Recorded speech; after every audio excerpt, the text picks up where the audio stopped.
शांति bill, एक नया कानून आने वाला है। What is Shanti? The sustainable harnessing and advancement of nuclear energy for transforming India bill. अब देखो तीसरे दिन तीसरी बार हम इसको डिस्कस कर रहे हैं। इसमें होगा क्या? इंडिया में हमारा ये गोल है कि 2047 तक न्यूक्लियर पावर जो जनरेट करनी है 100 गीगावाट का टारगेट हमने अपने लिए रखा हुआ है। उसके लिए क्या चाहिए? उसके लिए इन्वेस्टमेंट्स चाहिए। इन्वेस्टमेंट्स अभी तक नहीं आ रही थी बिकॉज हमारे यहां एक civil liabilities for nuclear damages act था, जो सप्लायर और ऑपरेटर इन दोनों की लाइबिलिटी फिक्स कर देता है। सप्लायर्स ने उसके बाद हमें न्यूक्लियर रिएक्टर्स ही सप्लाई नहीं किए। वो कहते हैं अगर हम लाइबल हैं, एक बार हमने सप्लाई कर दिया और जो न्यूक्लियर रिएक्टर है उसको ऑपरेटर चला रहा है और कोई न्यूक्लियर एक्सीडेंट अगर हो जाए तो आप सप्लायर को कैसे दोषी ठहरा सकते हो? इंडिया ने कहा नहीं, हम तो ठहराएंगे, हमारा कानून था।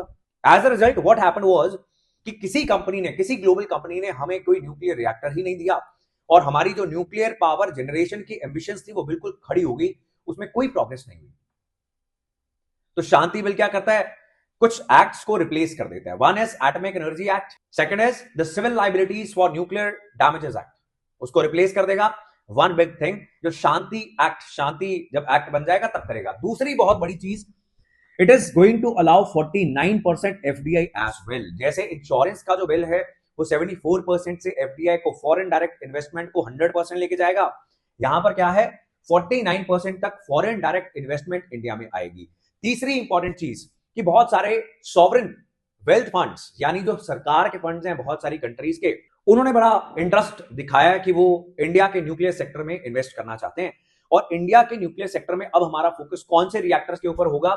हमारा फोकस होगा स्मॉल मॉड्यूलर रिएक्टर्स के ऊपर, एसएमआरस के ऊपर। ये छोटे छोटे रिएक्टर्स होते हैं, ज्यादा सेफ होते हैं, न्यूक्लियर डिजास्टर होने का चांस जो है वो कम होता है एंड ऑल्सो कम खर्चे में बिजली पैदा कर देते हैं, कम खर्चे में ये इंस्टॉल भी हो जाते हैं। सो बहुत सारे फायदे हैं स्मॉल मॉड्यूलर रिएक्टर्स के।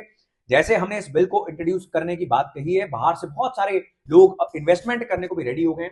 सो इंडिया का जो टारगेट है उसको अचीव करने के लिए this act is going to be brought in by government of India.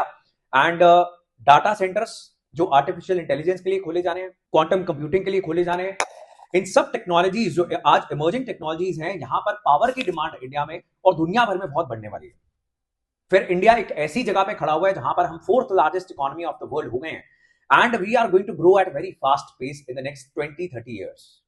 तो अर्बनाइजेशन होगी, इंडस्ट्रियलाइजेशन होगी, हमारे लाइफस्टाइल चेंज होंगे और बिजली की डिमांड वहां पर भी बढ़ेगी। तो अगर हमारा न्यूक्लियर सेक्टर और बाकी सभी सेक्टर्स ग्रो नहीं करते हैं, that we are going to have always deficit of power supply और हमें खरीदनी पड़ेगी दूसरे देशों से। सो इसलिए ये कानून बहुत जरूरी है।